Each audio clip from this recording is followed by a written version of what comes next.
ડભોઈમાં સહયોગ શાક માર્કેટ નજીક શાકભાજી ખરીદવા આવેલા ઇકો કારના ચાલકે વાહન પરનો કાબુ ગુમાવતા કાર સીધી તળાવમાં ખાબકી હતી, જોકે ચાલકનો ચમત્કારિક બચાવ થયો હતો। મળતી માહિતી મુજબ સિનોર તાલુકાના વિથલી ગામના રહેવાસી નિલેશભાઈ પાટણવાડિયા પોતાની ઇકો કાર લઈને સહયોગ શાક માર્કેટ પહોંચ્યા હતા। આ દરમિયાન તેમની કાર અચાનક તળાવ તરફ ધસી ગઈ અને પાણીમાં ગરકાવ થઈ ગઈ હતી।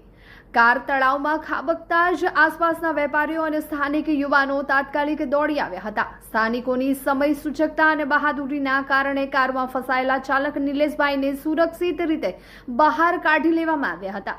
સદનસીબે કોઈ જાનહાનિ થઈ ન હતી। ઘટના બાદ સ્થાનિકોમાં ભારે રોષ જોવા મળ્યો છે।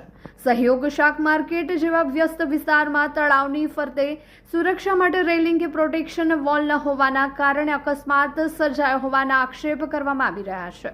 તળાવની આસપાસ તાત્કાલિક મજબૂત રેલિંગ લગાવવામાં આવે, અકસ્માત નિવારણ માટે સુરક્ષા વ્યવસ્થા વધારવામાં આવે અને ભવિષ્યમાં આવી ઘટના ન બને તે માટે કાયમી ઉકેલ લાવવામાં આવે।